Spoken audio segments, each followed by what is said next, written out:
하프스페이스 클럽 채널을 운영하는 윤민수라고 합니다.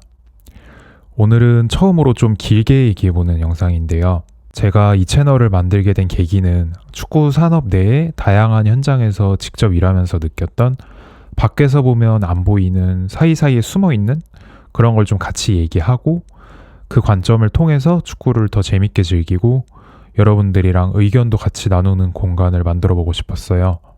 매주 있는 경기 리뷰나 전술 분석 이런 것도 좋지만 이미 하고 있는 채널이 또 많고 전문가가 아닌 사람이 쉽게 건드리기는 좀 어려운 영역이라고 저는 생각을 하거든요. 그래서 앞서 말씀드린 제가 얘기해 볼 수 있는 그런 주제들에 대해서 짧은 영상으로 지금까지 좀 이야기를 풀어봤었는데 앞으로는 보다 더 긴 호흡으로 이야기하는 오늘 같은 자리를 좀 더 만들어 보게 되지 않을까 싶습니다. 이번 영상에서는 제가 축구 산업에서 했던 일들을 간략하게 소개하면서 축구 팬의 입장에서 지켜볼 때랑 내부자가 됐을 때 바라보는 시선이 바뀐 그런 지점들에 대해서 한번 얘기를 해볼까 합니다. 축구 산업에서 일하시는 분들이 당연히 대부분 다 그렇겠지만 저도 어릴 때부터 축구가 너무 좋았고요. 제 세대 같은 분들은 아마 비슷하신 분들이 많을 거예요. 2002년 월드컵 때 워낙 이제 전국적으로 축구 붐이 크게 일었고 그때부터 좀 국가대표 경기를 더 딥하게 보면서 축구를 즐겼던 것 같고요. 그리고 이제 빼놓을 수 없는 그 해버지 박지성 선수가 이제 맨체스터 유나이티드 가면서 한국에서도 이제 프리미어 리그 경기를 좀 더 접하기 쉽게 됐던 것 같은데 그때부터 프리미어 리그 경기들을 이제 또 주말에 많이 보면서 축구를 좀 더 많이 봤던 것 같고 그러다가 이제 살고 있는 지역이 또 서울이다 보니까 또 경기장에 가서 축구를 또 보면은 재밌지 않을까 생각이 들어서 FC 서울 경기를 보러 갔었는데 이제 또 되게 뜨거운 열기랑 이 경기장에 선수들도 가까이서 보이고 그런 재미 때문에 처음 가자마자 바로 좀 푹 빠졌던 것 같아요. 그 당시가 2007년이었는데 제가 처음 보러 간 경기가 FC 서울이랑 수원 삼성의 경기였어요. 또 워낙 유명한 라이벌 매치고 그 당시 서울에는 이제 워낙 유명하신 균해주 감독이 계시던 시기고 수원 삼성에도 차범근 감독님 있었는데 양팀 멤버가 거의 국가대표급의 멤버들이었어요. 그때 워낙 유명한 선수들이 많고 두 팀이 잘 나가던 시기다 보니까 그 경기로 본격적으로 좀 입문을 하면서 그때부터 2007년부터 FC 서울 팬을 계속 해왔고요. 또 그러다 보니까 이제 학생 때 주말에 K리그도 봐야 되고 밤이랑 새벽에 프리미어리그도 봐야 되고 평일에는 또 챔피언스리그 봐야 되고 정말 그냥 축구 좋아하는 흔한 남학생들처럼 원래 학창 시절을 보냈던 것 같고요. 시험 보는 날인데 한 번은 그때 맨유랑 AC밀란 챔피언스리그 경기가 되게 재밌게 흘러가던 그런 상황이 있었어요. 8강이었나 정확하게 기억은 안 나는데 그 경기 본다고 시험 보는 날 당일에 4시에 일어나서 그걸 보다가 거의 다 봤는데 부모님한테 걸려가지고 되게 혼나면서 시험 보러 가고 축구가 밥 먹여줄 거냐 그런 얘기 들었는데 나중에 그걸 밥을 먹기는 했었는데 그렇게 학교를 다니다가 원래는 진로를 꼭 축구 쪽으로 가야겠다 이런 생각을 어릴 때는 하지는 않았어요. 많은 분들이 그러시겠지만 그때는 되게 구체적으로 생각하다기보다는 좀 하루하루를 그냥 살아가잖아요. 저만 그랬는지 모르겠는데 그러다가 이제 대학교를 갔는데 제가 전공이 스포츠나 축구랑 관련이 있는 전공은 아니었어요. 단과대가 생활과학대학이었는데 제가 축구 동아리를 열심히 했었는데 거기서 이제 졸업생분들이랑 다 같이 교류하는 그런 자리가 한 번 있었는데 졸업하신 그 선배 중에 의류학과를 나와서 데상트 코리아에서 르꼬크 브랜드 쪽에서 일을 하시는 형님이 계셨어요. 근데 그 당시에 마침 FC 서울의 그 킷 서플라이어 스폰서가 아디다스에서 르꼬크로 바뀌던 때였는데 그러다 보니까 이제 그 형을 통해서 어떤 그 스포츠 산업이나 FC 서울을 포함한 좀 실무적인 이야기를 들으면서 흥미를 더 크게 느꼈던 것 같아요. 선배 덕분에. 그 당시에 그리고 이제 주변에서 축구나 스포츠 쪽에 관심을 가지다 보면 이제 주변 사람들 중에 비슷한 관심대에 있는 사람들끼리 모이게 되잖아요. 그때 이제 저희끼리 축구 쪽으로 스포츠 쪽으로 취업을 하려면 어떻게 해야 될까 이런 거를 뭐 아름아름 알아가고 있었는데, 요즘 같은 경우에는 사실 뭐 유튜브 포함해서 인터넷도 더 발달이 되다 보니까 워낙 뭐 현직자의 인터뷰 어떤 뭐 아니면 취업 후기 이런 거를 많이 찾아볼 수 있는데, 그때는 지금보다는 정보가 좀 더 없던 시절이라서 되게 이상한 좀 오해나 소문도 많았던 것 같아요. 되게 그냥 말로 구전돼서 내려오는 루머들, 업계에 대한 뭐 대한축구협회, 프로축구연맹, 일부 구단들은 백 없으면 아예 뭐 들어갈 수 없다, 사람을 안 뽑는다, 약간 이런 게 괴담처럼 있고, 막 지금 보면 어떻게 보면 뭐 일부는 뭐 맞는 얘기도 있을 수도 있고, 근데 좀 틀린 얘기가 더 많은 것 같다는 생각이 들어요. 사실 백이 있으면 더 좋은 데를 갈 것 같은데 왜 힘들게 축구 업계로 가지? 지금 생각하면 그런데, 그때는 뭐 정말 프로축구연맹 들어가면 뭐 인생 피나 본데? 약간 뭐 그런 생각도 들었었고, 뭐 루머들만 듣다 보면은. 근데 이제 이런 부분들에 있어서 조금 더 현실적으로 진지하게 접근하기 시작했던 거는 뭐 아무래도 군대 갔다 오고 복학하고 그러면서 제 직업이나 어떤 진로랑 좀 더 직접적으로 연결을 지어보면서 내가 정말 좋아하는 거는 축구니까, 근데 뭐 내가 축구 선수는 아니니까 그들 옆에서 어떻게 좀 더 내가 좋아하는 이 축구를 일로서 삼으면서 살면은 좀 즐겁지 않을까, 일도 즐겁게 할 수 있지 않을까 생각을 해서 이제 현실적으로 진로로 삼는 걸 고민을 하기 시작을 한 거죠. 요즘에도 그런 프로그램들이 정말 잘 돼 있고 많은데, 축구랑 관련된 뭐 협회나 어떤 기관들, 구단들에서 대학생들을 대상으로 하는 대외 활동 프로그램 같은 것들이 있어요. 그 당시에 이제 FC 서울, 제가 좋아했던 팀에서도 명예기자라고 경기 때마다 만드는 매치데이 매거진이 있었거든요. 거기에 담기는 이제 컨텐츠들, 기사를, 글을 쓰고 그런 활동을 하는 대외 활동이 있어가지고, 저는 뭐 이제 또 어릴 때부터 서울 팬이었으니까 지원을 했고, 또 운이 좋게도 좋은 기회를 얻어서 명예기자 활동을 하게 됐었고요. 그렇게 이제 보기만 하던 축구였는데, 비록 대학생 대외 활동이지만 이제 그 대외 활동을 담당하시는 구단 담당 직원이 있잖아요. 그분이랑 이제 또 얘기도 하고, 매거진에 어떤 주제의 뭐 글을 쓸까 이런 회의도 하고, 홈 경기, 원정 경기를 이제 일부 따라다니면서 접하면서 산업에 대해서 조금씩 보이는 눈이 좀 트였던 것 같아요. 특히나 이게 학생 입장에서는 실제로 현장에서 일하고 있는 분들의 얘기를 들을 수 있는 기회가 정말 소중하거든요. 그런 부분에서 이제 좀 간접적으로나마 이 축구팀에서 일한다는 게 어떤 일들이 있고, 뭐 어떤 애로사항이 있고, 그런 부분들을 당시 활동을 하면서 좀 느낄 수 있어서 좋았고, 또 프로축구연맹에서 지금도 아마 할 것 같은데 축구산업 아카데미라는 활동이 있었거든요. 그것도 이제 지원을 해서 선발이 되면은 연맹에 이제 주말마다 모여가지고 그쪽에서 이제 다양한 직종의 축구 산업과 관련된 현직자분들이 오셔서 강연을 해주세요, 매주. 그거를 이제 들으면서 뭐 질문도 하고, 또 다양한 조직에서 일하시는 분들의 생각을 직접 들을 수 있다 보니까 좀 그런 게 많이 좀 넓혀졌던 것 같아서, 학생인데 이제 축구 쪽으로 오시고 싶다 이런 생각이 있으신 분들은 그런 기회부터 먼저 좀 본인이 잘 서치하셔가지고 다 지원해보고 최대한 다 참여해보는 게 인사이트를 넓히는데 가장 좀 큰 도움이 되지 않나라는 생각이 들고요. FC 서울 명예기자를 하면서 또 선수들을 인터뷰할 수 있는 기회도 있었고, 이 축구팀이라는 걸 대상으로 어쨌든 뭔가 컨텐츠를 기획하거나 그런 경험 자체가 학생 입장에서는 이제 실무와 최대한 비슷한 경험을 해볼 수 있는 거기 때문에, 저도 이런 시간들을 보내면서 또 K리그 경기장, 그리고 이 축구 어떤 미디어 환경에 좀 익숙해지는 기회였던 것 같아요.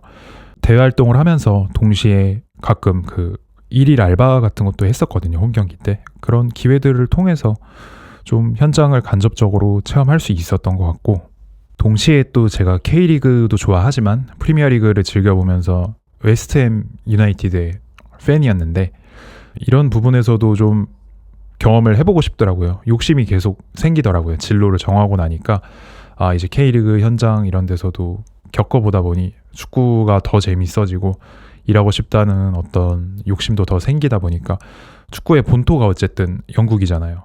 영국이라는 나라에 대해 원래는 아는 게 잘 없었어요. 축구를 좋아하고 축구의 본 고장이다 보니까 뭔가 그냥 제가 거기에 가야 될 것 같은 느낌? 가서 좀 더 그 본토 축구를 보고 현지의 어떤 문화들을 경험하다 보면은 저도 더 배우는 게 많고, 그리고 뭔가 그 본 고장에서 영국에서 뭔가 얻을 수 있는 기회가 있지 않을까라는 생각이 들어서 무작정 가고 싶더라고요. 그래서 대학생 입장에서 사실 제일 편하게 영국에 넘어가서 살면서 어떤 새로운 기회를 얻을 수 있는 방법은 또다시 학생이 되는 거라는 생각이 들어서 제일 안정적이고, 대학원을 진학을 하게 됐고 대학원을 무조건 영국으로 가야겠다라는 생각이 들어서 뭐 어떤 크게 따지지 않았어요.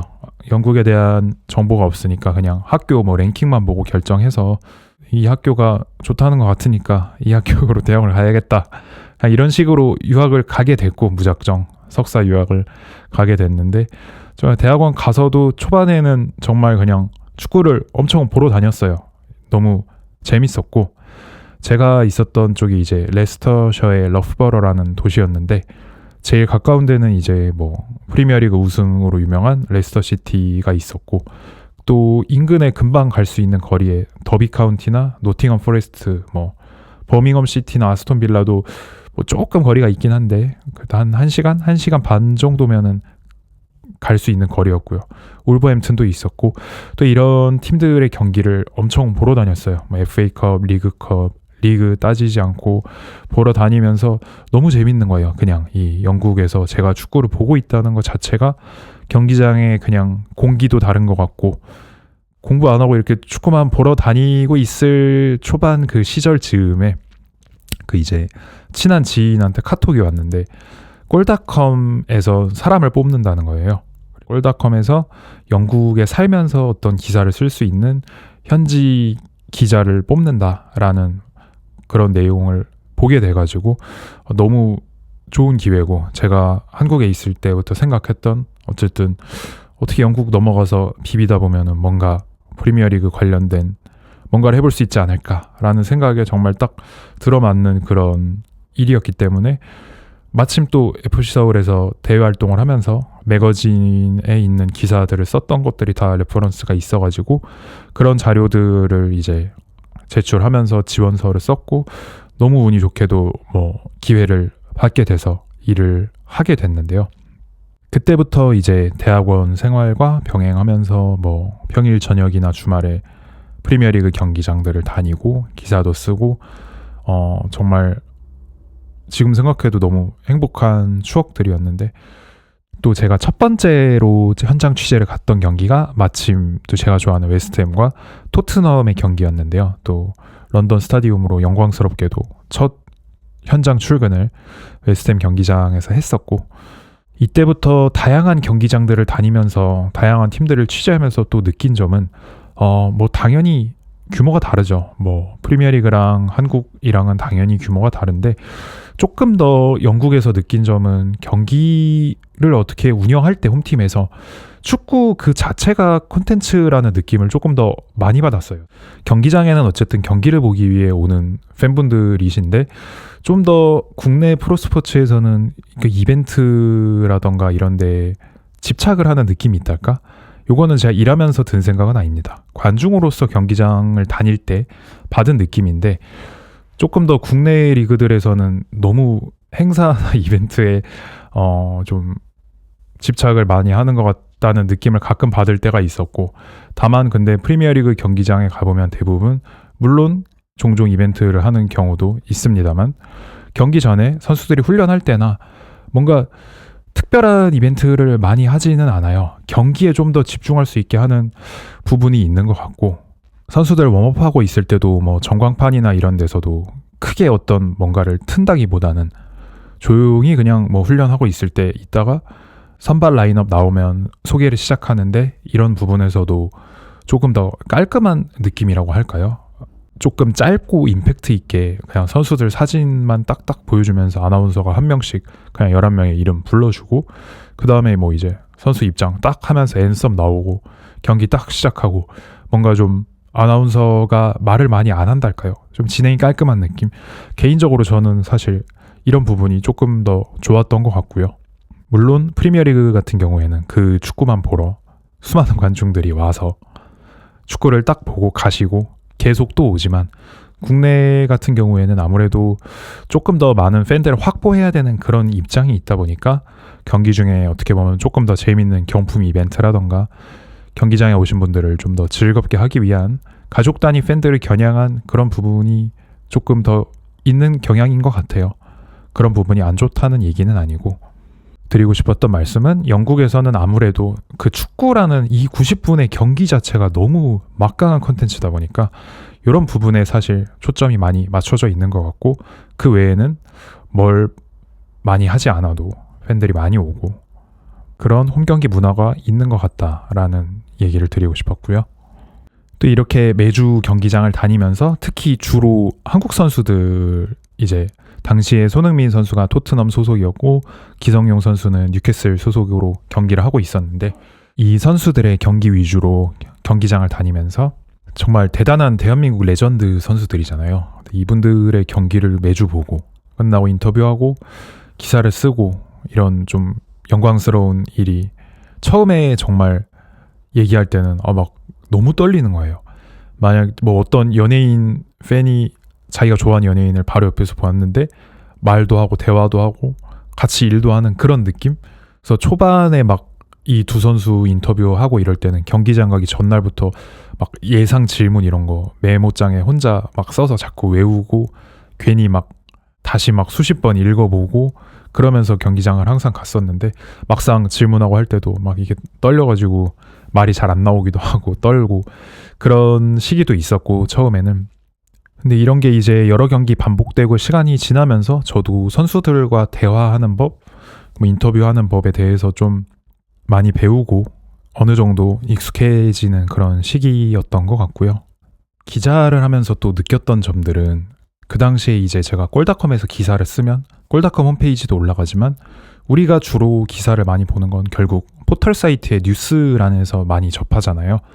근데 이제 네이버 스포츠 같은 경우에 요즘에는 댓글이 없어진 지 좀 됐는데, 그 당시에는 이제 댓글이 있다 보니까 좀 더 뭔가 계속해서 자극적인 기사를 좀 많은 분들이 쓰시는 것 같고, 거기서 댓글이 많이 달리고 추천을 많이 받거나 조회수가 높아서 이제 노출이 많이 돼야 사실 언론사 입장에서 어떤 메리트가 생기기 때문에 자극적인 기사를 계속해서 좀 쓰시는 분들이 많은 걸 보면서 좀 직업적인 부분에 대해서는 고민을 하고 생각을 해보긴 했죠. 물론 읽는 사람들이 본인들이 어느 정도 걸러서 필요한 기사를 읽어야겠지만, 또 이렇게 너무 많은 좀 좋지 않은 기사가 양산이 되는 게 축구팬들 입장에서도 썩 좋지는 않은 일인 것 같다라는 생각도 했었고, 저 또한 한 사람의 축구팬으로서 그래서 뭐 오히려 저는 뭐 직업이 아니었기 때문에 좀 더 그냥 좋은 기사를 써보려고 노력했던 것 같아요. 배운다는 생각으로 하면서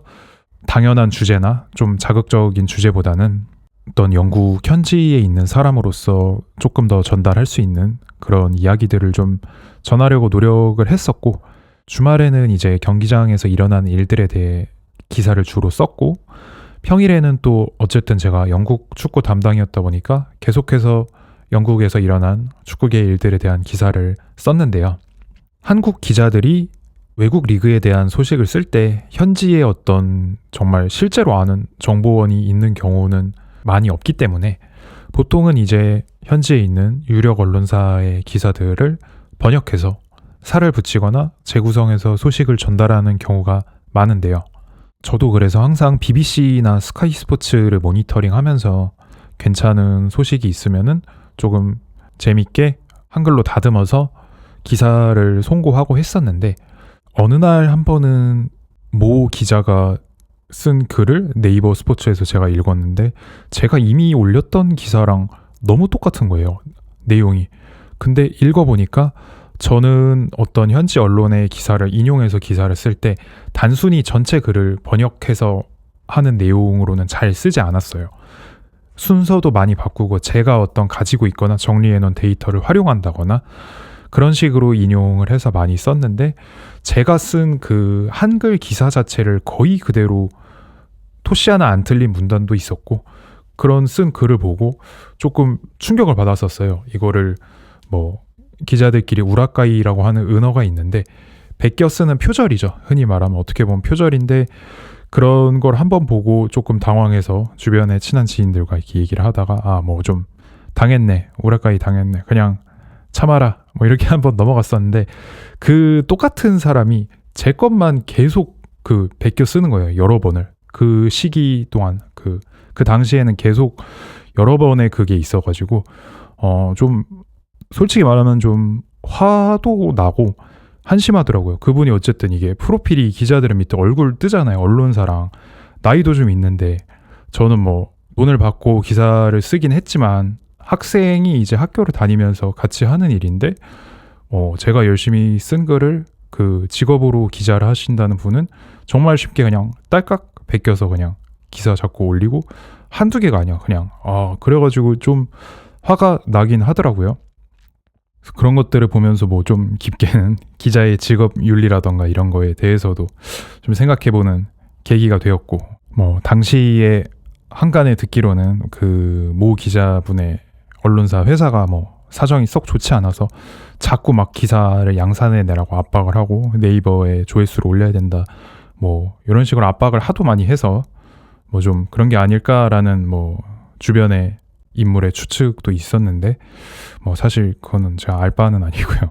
그거는 뭐 본인이 알아서 하셔야 되는 거고, 그래도 뭐 저 같으면은 좀 학생이 쓴 글에 표절은 좀 본인에게 쪽팔려서라도 안 하지 않을까 싶긴 한데, 나중에 제가 서울 구단에서 일할 때 보니까 또 K리그 현장에 종종 오시더라고요, 그분이. 네, 그래서 뭐 계속 기자를 뭐 잘 하면서 살고 계신 것 같아서 뭐 잘 먹고 잘 살기를 응원하겠습니다. 제가 꼴닷컴에 있었을 때 또 기억에 남는 에피소드는 2019년에 폴란드에서 열렸던 20세 월드컵 취재를 갔어요. 그래서 유럽에서 열리는 대회다 보니까 제가 영국에 있어서 감사하게도 현장 취재를 가는 기회를 얻었고, 폴란드에서 이제 조별리그 준비 과정부터 해서 결승전 또 준우승이라는 정말 역사적인 역대급 성적을 내는 경기까지 취재를 했고, 프리미어리그 경기장만 있다가 이게 대표팀 관련된 환경은 제가 또 처음 겪어보는 거였는데, 정말 느낌이 다르더라고요. 그 국뽕이 저절로 생기고, 사실 대표팀 옆에 있다 보면 그 어린 선수들이잖아요. 20세 월드컵이 정말 학생들 나이대와 학생도 있었고, 실제로 프로 선수들보다는 정말 아직 유소년 선수들 느낌의 팀을 옆에서 취재를 하다 보니까 조별리그 이럴 때는 기자도 몇 명 없어요, 정말. 그래가지고 되게 선수들 인터뷰도 편하게 많이 하고, 어린 선수들이다 보니까 또 인터뷰가 어색한 친구들이 많아서 이 친구들이 뭔가 인터뷰도 연습하면서 같이 성장해가는 과정이라고 할까? 옆에서 취재를 하면서 되게 그런 느낌을 받았고, 이 선수들 같은 경우는 아무래도 언론에 노출이 덜 됐고 이런 경험이 처음인 경우들이 많다 보니까 되게 기사를 열심히 챙겨보더라고요, 선수들도. 저는 어린 선수들 같은 경우에는 결과가 중요하다기보다는 과정이나 좀 뭐 그런 즐기는 애티튜드가 중요하다고 생각을 하는데, 대표팀 옆에서 몇 명의 기자들만 붙어서 기사를 쓰다 보니까 어느 정도는 결국 좋은 얘기, 응원하는 얘기, 뭐 이런 쪽으로 기사를 쓸 수밖에 없겠다, 이런 생각이 들더라고요. 근데 실제로 뭐 진심에서 우러나온 어떤 응원하는 마음이 당연히 있고, 그리고 선수들이 워낙 뭐 잘했기 때문에 그런 긍정적인 부분에 대해서만 조명하는 기사를 많이 썼던 것 같고, 부정적일 게 없었어요. 사실 옆에서 볼 때 분위기도 너무 좋고 뭐 실제로 결과도 너무 좋았기 때문에. 또 이강인 같은 선수는 어릴 때부터 매스컴을 또 많이 탔었고 하다 보니까 당시 대회에서 거의 막내 나이였던 걸로 기억이 나는데, 인터뷰는 확실히 말을 제일 잘 하긴 하더라고요. 재밌게 하고, 또 나이는 어리지만 스타는 스타구나라는 생각이 확실히 들었던 것 같고, 또 재밌는 게 그때 풀백으로 뛰었었던 최준 선수 같은 경우에는 나중에 FC 서울에서 일할 때도 다시 만났는데, 첫 경기 끝나고 제가 최준 선수를 인터뷰를 따로 하고 기사를 쓴 게 있었어요. 나중에 서울에서 다시 만나고 혹시 그거를 기억을 하냐, 내가 그때 골닷컴에서 기사를 썼었는데 했더니 그 처음 자기 그 인터뷰하고 딱 해줬던 게 골닷컴 기자분 한 명 있었다라고 딱 그 기억을 하고 있었는데 그게 형이었냐 뭐 이렇게 이제 얘기를 하면서 또 그런 인연도 또 있었고, 이때 20세 월드컵 나왔던 선수들이 사실 지금도 계속 이 프로 무대에서 좋은 활약 펼치는 선수들이 많은 것 같아요. 보통은 청소년 대회 때 좋은 성적이 났더라도 나중에는 좀 잊혀지거나 커리어가 잘 안 풀리는 케이스의 그런 대회들도 많았는데, 20세 월드컵 같은 경우에는 당시에 뭐 감독을 하셨던 정정용 감독도 한국 프로 무대에서 계속 좋은 성과를 내고 계시고, 당시 20세 대표팀은 취재하면서 배우는 점도 많았고 지금까지도 어떤 좋은 인연과 기억으로 남아있는 그런 대회인 것 같습니다. 그리고 제가 영국에서 한국으로 들어오면서 이제 JTBC 방송국의 스포츠 쪽 부서에서 일을 또 시작을 하게 되었는데요. 이때 당시에는 OTT가 이제 막 강세를 보이면서 방송국들의 파워가 사실 좀 약해지고 있던 시기였던 것 같아요. 지금은 이미 그렇게 흘러가고 있는 환경이라는 생각이 드는데, 그 당시에는 이제 막 조금씩 시청률 떨어지고 그러면 광고도 당연히 덜 들어오고 방송사들의 회사 수입이 줄어들게 되겠죠. 사정이 조금씩 안 좋아지는 시기가 아니었을까 싶은데, 그럴 때 딱 방송국에 취직해서 저 일을 시작을 하게 됐었는데요. 이런 환경들이 사실 밖에서 볼 때는 잘 또 몰랐던 부분이 있는데, 들어가서 보다 보니까 생각보다 어쨌든 방송사도 하나의 회사고 수익이 필요하고 결국 매출을 올려야 되는 그런 구조였다 보니까 스포츠 쪽에서도 어떤 컨텐츠를 중계를 하고 제작을 할지에 대한 고민이 좀 깊은 그런 부분이 있었고요. 당시에는 JTBC가 그래도 AFC 관련된 국가대표 경기들이나 뭐 K리그, AFC 챔피언스리그, 축구는 분데스리가를 또 가지고 있었는데, 분데스리가가 사실 뭐 정말 훌륭한 리그잖아요. 좋은 팀들도 많고 뭐 유럽의 어쨌든 톱 리그인데, 한국에서는 아무래도 좀 더 한국 선수들이 예전부터 활약이 있었던 프리미어리그의 인기가 조금 더 있었고, 당시 분데스리가에는 특히 한국 선수들이 그렇게 빅 클럽에는 있지 않았어요. 1부 리그 같은 경우에는 권창훈 선수가 프라이부르크에 있었고, 2부 리그에 이제 이재성 선수가 홀슈타인 킬에 좋은 활약을 하고는 있었지만 1부 리그도 아니고 뭐 그렇게 강팀이 아니었거든요.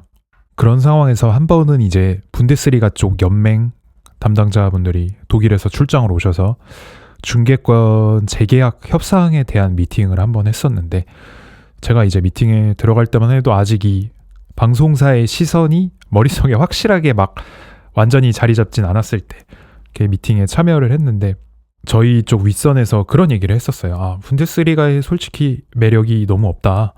너네가 독일에 갔을 때 이 바이에른 뮌헨이라던가 좀 상위권 인기 클럽들의 담당자들한테 한국 선수를 좀 영입하라고 설득을 해봐라. 그러면 우리가 뭐 재계약을 생각해보겠다. 이런 식의 발언을 하기도 했었고, 당시에는 처음에는 저는 이제 이해가 어려웠죠. 이거는 현실적이지 못한 얘기인데 왜 이런 얘기를 꺼낼까라는 생각을 했는데, 나중에 돌이켜서 생각을 해보면은 그 당시에 조금 더 분데스리가 쪽이 상품을 팔아야 되는 입장이기 때문에 약간 갑을 관계가 방송사 입장에서 오히려 조금 배짱을 부릴 수 있는 상황이었던 것 같아요. 당시 분데스리가를 가지고 만들 수 있는 컨텐츠가 그렇게 매력적으로 다가오진 않았던 것 같고요. 회사 입장에서 상황이 그렇다 보니 분데스리가 연맹 담당자 분들도 사실은 뭐 바이에른이나 도르트문트 같은 얘기를 하진 않아요. 그분들도 바이에른 뮌헨이 얼마나 좋은 팀인데 너네 분데스리가 계약을 연장하자 이렇게 해도 뭐 JTBC 입장에서 바이에른 뮌헨 경기를 튼다고 시청률이 잘 나오진 않거든요.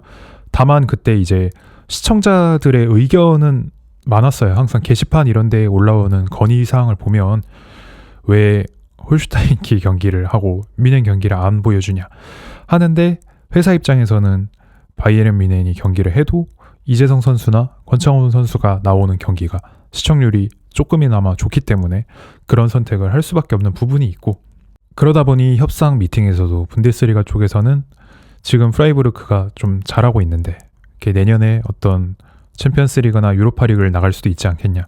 그러면 프라이부르크에 더 좋은 선수들이 올 거고 권창훈 선수 팀의 경기가 더 재밌는 콘텐츠가 될 수도 있다. 사실 이런 얘기가 그들이 하신 얘기 중에 제일 어떤 핵심 주제였어요. 결국 분데스리가라는 훌륭한 리그의 어떤 콘텐츠를 파는데 한국 방송사한테 할 수 있는 얘기가 프라이부르크 얘기밖에 없고, 물론 권창훈, 이재성 선수가 정말 훌륭한 선수고 프라이부르크도 좋은 팀이지만 현실적으로 한국 스포츠 콘텐츠 시장에서 당시에 어떤 두 선수가 나오는 경기가 스포티비가 하던 콘텐츠들에 비해 경쟁력 부분에서는 매력도가 좀 떨어진다라고 생각을 할 수밖에 없는 상황이었기 때문에 안타깝다는 생각이 들었어요. 저는 분데스리가가 정말 어쨌든 좋은 리그고 재밌는 축구라는 팀들이 많은데 산업 내에서의 관점에서는 당시 경쟁사가 가지고 있던 콘텐츠에 비해 상대적으로는 더 약한 콘텐츠였다. 이런 걸 보면서 결국에는 뭐 좋은 콘텐츠도 좋지만 그 좋은 콘텐츠가 과연 어떤 기준이 좋은 콘텐츠일까? 회사에 돈도 벌어다 줘야 되고 팬들이 보고 싶어하는 것도 만족을 해야 되고, 그런 부분들에 대한 좀 생각이 깊어지는 지점이었던 것 같고요. 또 생중계 현장을 나가다 보면 실제 방송사가 어떤 경기를 중계하러 나갔을 때 모든 직원들이 다 방송사에서 직접 나온 직원은 아닙니다. 당일에 이제 생중계할 때 카메라 촬영하시는 카메라 감독님들이나 또 다른 스태프들 일부 같은 경우에는 대부분 외주에서 오신 분들이 많아요. 가끔은 그러다 보니 생기는 문제점들도 있는데, 이제 이런 일을 하시는 분들이 축구만 전문적으로 하는 분들은 많지는 않고 아무래도 다양한 스포츠들을 다니다 보니 한국에서는 사실 축구 산업이라는 게 어떤 축구 하나로만 한정지어서 일을 하기보다는 전체 그냥 스포츠 산업을 하나의 분야로 보는 경우가 좀 많은 것 같아요. 아무래도 아직 산업의 규모가 이 종목 하나로는 크게 전문적으로 축구 전문 카메라 감독 이렇게 되기가 조금은 아직 어려운 환경인 것 같고, 기자분들 특히나 사진 기자들도 그런 경우가 많거든요. 여러 스포츠 현장이나 혹은 연예나 방송 현장까지도 나가서 사진을 찍고 하시다 보니까 축구만 가지고 하는 축구 전문 기자, 축구 전문 사진 기자 이런 분들의 어떤 인력 풀이 많지는 않다 보니까 축구 산업의 규모가 작으니까 이런 인사이트가 적은 채로 일을 하시는 분들이 생길 수밖에 없고, 그러다 보면 가끔 뭐 많이들 보셨겠지만 그 축구 사진이 포털에 올라와 있는데 선수 이름이 잘못됐다거나 그런 경우도 있고요. 한 번은 또 이거는 제가 방송국에 있을 때는 아니고 나중에 서울에 있을 때인데, 벤치에 앉아 있는데 경기 중에 감독님은 뒤에 앉아 계셨어요. 감독님은 뒤에 들어와서 의자에 앉아 있고 코너킥 할 때 코치가 한 명 나가서 이제 선수들한테 소리를 내면서 어떤 지시를 하고 있었는데, 오승범 코치라고 코치 한 분 계시거든요. 코너킥 때 그러고 있었는데 방송국 이거 카메라 아시죠? 들고 바로 옆에서 찍는 이분이 이거를 핸드헬드로 들고 오승범 코치 바로 옆에 붙어가지고 이렇게 들이대고 막 찍고 계신 거예요. 근데 저게 계속 그러고 있으니까 제가 옆에 있던 통역이랑 브라이언이랑 근데 지금 저 사람들 오승호 코치가 감독인 줄 알고 저거를 찍는 걸까? 왜 이렇게 열심히 찍지? 생각을 하고 있었는데 왠지 감독이 누군지 모르고 그걸 착각을 한 것 같아요. 당시 오승호 코치가 감독인 줄 알고 조금 있다 보니까 옆에서 다른 분이 그 카메라 감독한테 오셔서 귓속말로 뭔가 속닥속닥 하더니 화들짝 이렇게 돌리더라고요. 카메라를 돌려가지고 벤치에 앉아있던 김기동 감독한테 각도를 돌렸는데, 그런 걸 보면은 이게 좀 산업의 규모나 이런 환경이 조금 아쉽다라는 생각이 드는 것 같아요. 네.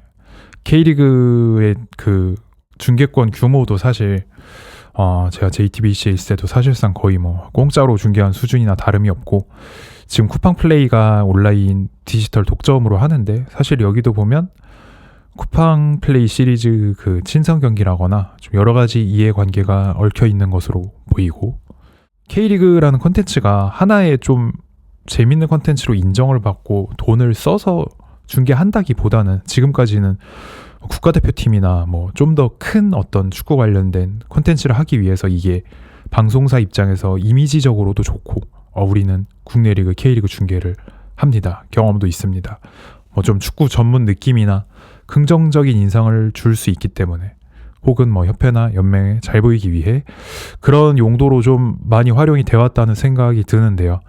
그런 걸 떠나서 조금 더 리그 자체가, 이 축구 자체가 하나의 독립된 컨텐츠로서 더 인정을 받는 시대가 오면 너무 좋겠습니다. 그렇게 되면은 조금 더 축구 전문 어떤 인력들이 생겨나고 프리미어리그나 여타 빅리그처럼 갈 수 있는 길이 열리지 않을까라는 생각이 들고요. 제가 JTBC에서 일을 하다가 코로나 시기쯤에 이제 많은 대회들이 취소되기도 하고 연기되기도 하고 좀 현장에 못 나가서 지루해하고 있던 시기였는데, 그때 이제 FC 서울에서 마침 소셜미디어 쪽 사람을 뽑고 있었어요. 그래서 전 뭐 어릴 때부터 어쨌든 서울 팬이고 그런 것 때문에 축구를 좋아하기 시작했던 부분도 있고, 결국에 이 산업에서 일하고 싶었던 게 축구가 제일 컸기 때문에 좀 좋은 기회가 또 생겨서 뒤도 안 돌아보고 구단으로 달려가서 FC 서울에서 일을 시작을 하게 됐는데요. 그때 마침 이제 구단에서도 코로나가 터지고 무관중 경기가 계속되고 하다 보니까 계속해서 팬들을 조금 재밌게 해드려야 되는 그런 또 부분도 있고 하다 보니 이 온라인 콘텐츠를 조금 더 열심히 해보려고 하는 그런 상황이었어요. 회사 차원에서. 그래서 뭐 처음 입사했을 때 당시에 이제 마케팅 팀에서 소셜미디어 업무를 맡게 됐는데, 되게 팀장님도 뭐 방송국에서 왔으니까 좀 잘 믿고 맡기겠다, 하고 싶은 거 다 하시고 잘 해달라, 이런 식으로 되게 밀어주시고 되게 잘 도와주셨어요. 처음 갔을 때부터. 단장님도 그랬고 당시에. 근데 그때는 FC 서울뿐만 아니라 다른 구단들도 그런 경우가 많기는 했는데, 이 유튜브나 인스타그램 뭘 올려야 되는지, 정기적으로 어떤 걸 하고 가끔 어떤 거 해야 되는지, 이런 시스템 자체가 아예 뭐 정립이 돼 있지도 않고, 특히나 한국 스포츠 구단들 특징 자체가 뭐 어느 종목이든 직원으로 뭐 영상 담당이나 디자이너를 두는 것도 아니고, 보통은 외주 업체나 또 그렇게 계약을 해서 쓰다 보니까 일관성도 없고, 업무에 업체나 사람을 잘못 뽑으면 퀄리티가 뭐 떨어지는 경우도 많고 계속해서 바뀌고 좀 그런 환경이 있거든요. 이런 거를 이제 가지고 운영을 해나갈 때 구단 내부에도 뭐 뉴미디어에 익숙하지 않은 분들도 많이 계시고 하다 보니까 좀 한마디로 폐쇄적이었던 것 같아요. 대부분의 K리그 구단들이. 근데 어쨌든 뭐 구단 차원에서 이제 당시에 서울에선 좀 인스타그램이나 유튜브를 활성화시키려고 많이 노력을 하는 분위기였고, 그렇지만 문화가 이제 워낙 깊게 배어있던 게 있으니까, 원래 이건 선수들도 마찬가지였어요. 선수들도 엄청 어색해하고, 이런 거를 저 같은 미디어 담당자가 훈련장에 가거나 이런 거 자체가 어색한 거예요. 뭔가를 찍으려고 하고, 원래 코치나 팀 매니저 말고는 딱히 뭐 누구 구단 관계자를 본 적이 없었는데, 미디어 담당자가 계속 좀 스킨십을 하고 이런 거 자체가 어색했고, 심지어는 뭐 그 구단 직원 중에서도 왜 원정 경기를 가냐, 전지훈련지에 가서 뭐 할 게 있다고 가냐, 저한테 그런 사람도 있었어요. 그때는 문화가 그랬으니까 뭐 그런 의문을 가질 수도 있겠지만, 몇 년이 지나고 서울 유튜브나 이런 게 꽤 활성화된 뒤에도 계속 그런 소리를 하더라고요. 어쨌든 구단 차원에서 새로 열심히 하려고 분위기를 조성해 가던 시기였고, 천천히 이제 문화를 바꾸려고 노력하는 그런 과정이 있었는데, 그런 초반 과정에서 당시의 주장이었던 기성용 선수가 되게 잘 도와줬던 것 같아요. 영국에서도 만났었고 아는 사이니까 그때 창원에서 전지훈련을 했었는데, 2021년 시즌 준비를 할 때 그때부터 뭐 되게 처음 이제 서울 와서 제가 현장 업무할 때 적응을 좀 많이 도와줬던 것 같아요. 지금 생각하면 너무 고맙고, 뭐 본인도 컨텐츠 촬영에 좀 잘 임해줬고, 다른 선수들도 뭐 왜 일로 와봐 하면서 이렇게 좀 같이 할 수 있게 도와주고, 훈련이나 이런 데 또 제가 같이 가 있으면은 패스 연습 같이 하자 이러면서 공 차주고 막 그러면서 좀 금방 좀 적응을 할 수 있었던 것 같고, 좀 확실히 짬이 있는 선수랑 인맥이 있으니까 일이 편하게 시작이 됐던 것 같습니다. 또 전지훈련 끝나고 시즌 들어가면서부터는 원래 뭐 비하인드 씬이라고 하는 그런 류의 영상을 경기 때 딱히 하지를 않았었는데 좀 무조건 한 경기에 하나씩 좀 그 롱폼 영상을 할 수 있도록 자리를 잡게 노력을 했었고, 선수들도 이제 그때 뭐 좀 새로운 선수들이 영입이 되면서 바뀌어가는 과정이었어요. 선수단이 뭐 나상호나 팔로세비치나 이런 주전급 선수들이 K리그 다른 구단에서 또 이적을 해오면서 좀 새로운 분위기가 만들어져가는 시점이었고, 이렇게 몇 달 지나고 보니까 어느 순간 지금 이 선수단과 자연스럽게 뭔가 이제 뭐 훈련장이나 경기장에서 뭘 찍는 문화가 조금씩 이렇게 스멀스멀 생겨나고 있었던 것 같고요.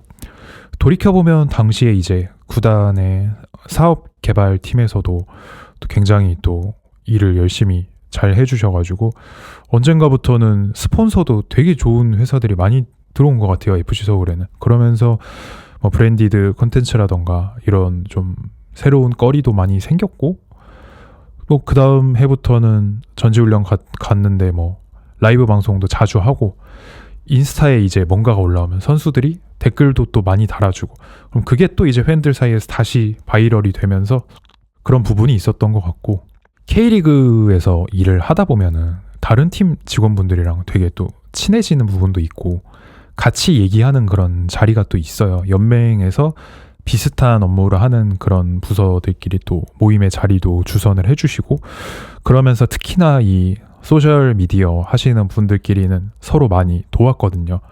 그럼 이제 뭐 요즘에 어떤 거 뭐 하세요? 뭐 이런 거 할 때 뭐 애로사항도 있잖아요. 또 뭐 영상을 뭐 사장 단장한테 다 허락을 뭐 받고 하는지, 뭐 어떤 스타 선수들을 콘텐츠에 참여시키기 위한 뭐 설득을 할 때 뭐 어떤 노하우가 있는지, 뭐 이런 거를 타 구단 담당자들끼리 같이 또 고민도 하고, 좋은 거 있으면 뭐 공유하거나 같이 얘기하면서 뭔가 좀 요맘때쯤부터 쇼폼 같은 게 또 새로 뜨면서 뭐 재미있는 쇼폼이나 챌린지 같은 것도 조금씩 시작을 했던 것 같고, 약간 좀 같이 커가는 느낌이 있었던 것 같아요. 뭐 K리그 구단들의 전체적인 유튜브 콘텐츠가 이게 또 되게 좋은 게, 어떤 구단에서 되게 재밌는 콘텐츠나 그동안의 어떤 폐쇄적인 K리그 구단들의 문화와 다른 레퍼런스가 새로 생기면 그게 되게 고맙고 좋아요. 그러면 와, 뭐 포항도 저런 걸 하고 아마 수원도 저런 걸 했는데, 이러면 이제 뭔가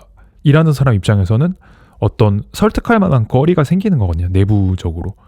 그러면서 약간 좀 K리그 전체적으로 그런 온라인 콘텐츠들이 예전에 비해 한 6년 전, 7년 전에 비해 지금 생각하면은 많이 어떻게 보면 좀 오픈이 돼서 온 것 같고, 요즘에는 사실 저는 뭐 보시는 분마다 생각이 다를 수도 있는데, 해외 뭐 어떤 리그들과 비교를 해도 오히려 뭐 너무 재밌지 않나라는 생각이 좀 드는 것 같아요. 뭐 유럽 리그들 같은 경우에는 아무래도 조금 더 경기적인 부분에 조금 더 집중하고 축구 얘기를 하거나 뭐 이런 부분들이 좀 더 주를 이루는 것 같고, 뭐 물론 프리미어리그 구단들도 재미있는 쇼폼이나 뭐 틱톡 챌린지 같은 거를 하기는 합니다만, 한국만의 어떤 또 감성이 있는 것 같아요. 한국 팀들의 특유의 어떤 그 재미난 컨텐츠들.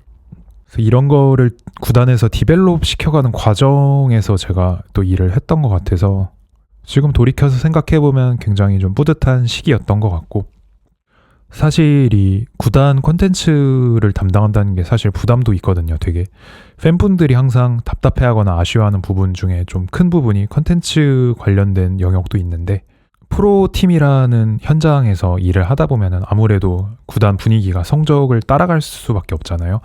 그러다 보면 이제 성적이 좋지 않으면 회사 전체적으로 아무래도 분위기가 다운되는 부분도 있고, 제가 서울에서 일할 때 초기에는 뭐 성적이 많이 안 좋았어요. 많이 안 좋고, 감독도 계속 바뀌고 막 그런 과정에 있어서 뭐 할 거는 해야겠지만 어느 정도 뭐 재미있는 콘텐츠를 사실 조금 하기에는 어려운 시기들이 좀 대부분이었던 것 같고, 이럴 때 약간 특히나 선수들의 기분을 고려해야 되는 게 실무 담당자 입장에서 좀 크거든요.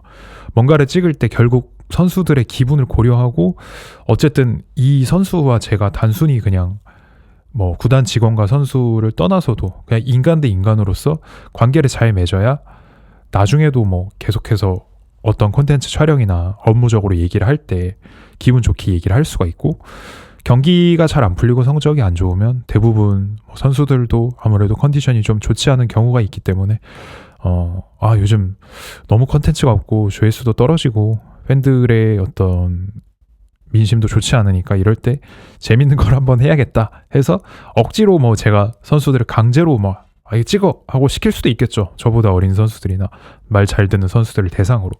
그렇지만 이렇게 해서 찍었을 때 뭐 그 다음에 좀 관계 유지 측면에서 제가 선수들의 기분을 뭐 좀 안 좋게 했을 수도 있고, 그럼 이 선수들을 나중에 또 잘 설득해서 좋은 콘텐츠를 찍을 때 협업을 하기가 어려울 수 있기 때문에, 축구팀이 성적이 썩 좋지 않으면 아무래도 분위기에 따라 좋은 콘텐츠를 촬영하거나 협조를 구하기가 좀 직원 입장에서 애로사항이 있다, 뭐 이런 말씀도 한번 드려봅니다.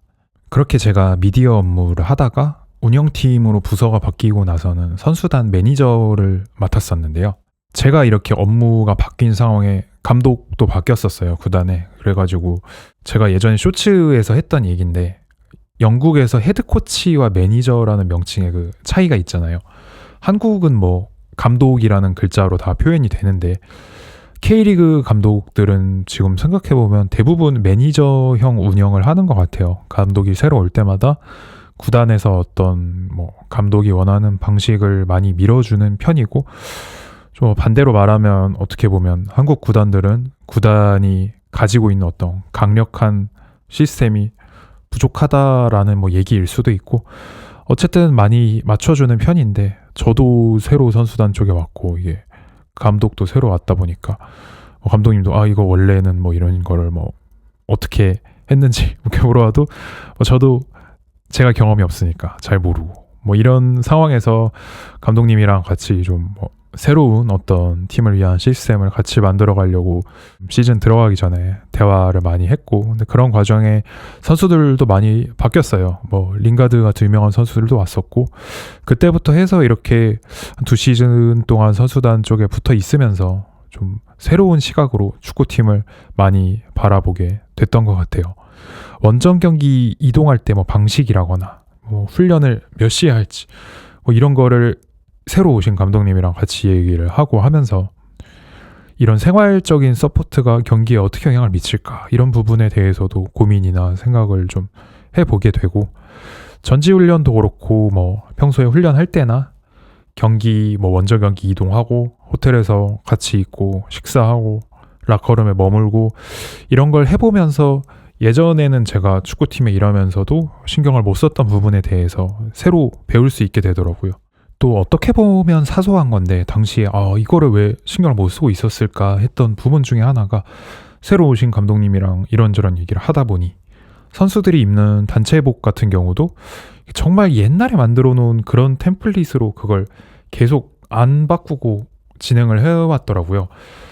예전에 보면 선수들이 입는 옷 중에 폴로티인데 긴팔 폴로티라거나, 여름에 입는 반바지가 좀 칠부 바지라거나 이런 게, 근데 핏도 다 딱 달라붙는데 선수들도 사실 좀 다 입기 싫어하고, 뭔가 저는 그냥 다른 부서에서 일할 때도 왜 저런 걸 입지, 그냥 뭔가 이유가 있겠구나 이렇게 생각만 했었는데, 왜 계속 이런 스타일을 고집하는지도 좀 이상했고, 저 프로스펙스에 한번 물어봤더니 거기서는 또 우리가 그걸 원해서 그렇게 해야 하는 건 줄 알았다고 하더라고요. 보니까 우리가 필요한 옷의 종류나 스펙이나 그런 의뢰하는 내용이 정말 옛날에 만들어둔 템플릿을 그냥 그걸 계속 쓰고 있었던 거예요, 그거를.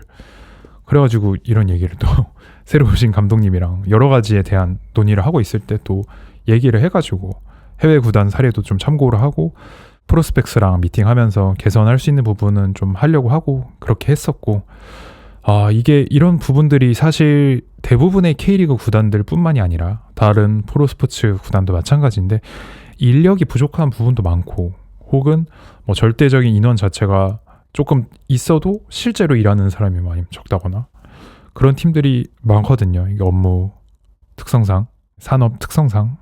그런 상황에서 뭐 아까도 얘기했던 외주 아웃소싱이나 혹은 뭐 좀 여러 가지 열악한 환경으로 인한 중간 연령대 직원들의 계속된 이탈이나 이런 게 반복되면서 좀 구단이 하나의 회사처럼 중심을 잡고 일을 진행해 나갈 수 있는 시스템이 부족한 그런 팀들이 많은 것 같아요. 현실적인 예산 문제도 그렇고요.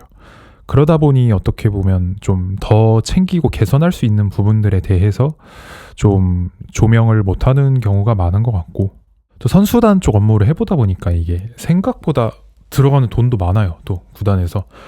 근데 뭐 국내 구단들이 전체적으로 보면 다 수익이 그렇게 크지는 않다 보니까 서울은 뭐 그중에서 물론 제일 나은 편이긴 한데, 회사 일이라는 건 어쨌든 정해진 예산 내에서 해결해야 되고 여러 가지 또 현실적인 부분들이 겹치면서 외부에서 팬들이 바라는 일처리랑 내부에서 어떤 그 주어진 환경 내에서 현실적으로 내리는 선택이랑은 다를 수밖에 없는 지점들이 생기는 것 같고, 이런 부분들에 대해서 너무 자세하고 구체적으로 얘기를 다 할 수는 없겠지만 K리그 현장에 대한 이야기는 앞으로 좀 다른 영상들에서도 컨셉을 나눠서 한번 제가 이야기해 볼 수 있도록 해보겠습니다.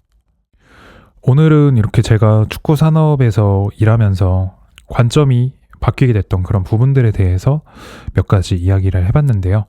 앞으로도 계속해서 오늘 다 말하지 못했던 제가 현장에서 느꼈던 이야기들을 해보고 싶고요. 이 채널을 운영하면서 제가 하고 싶은 얘기는 축구계에서 일어나고 있는 어떤 일들에 대해서 제가 정답을 말하는 게 아니라 산업 종사자였던 사람의 관점에서 바라봤을 때 어떻게 보이는지 그런 해석에 대한 이야기를 하고 싶어요. 또 이런 영상들을 통해서 여러분들이 축구를 보실 때 더 흥미롭게 즐길 수 있는 그런 포인트들을 알려드리고 싶다는 생각이고요. 그럼 다음 시간에 또 축구계의 하프스페이스에서 일어나는 다른 이야기를 가지고 찾아뵙겠습니다.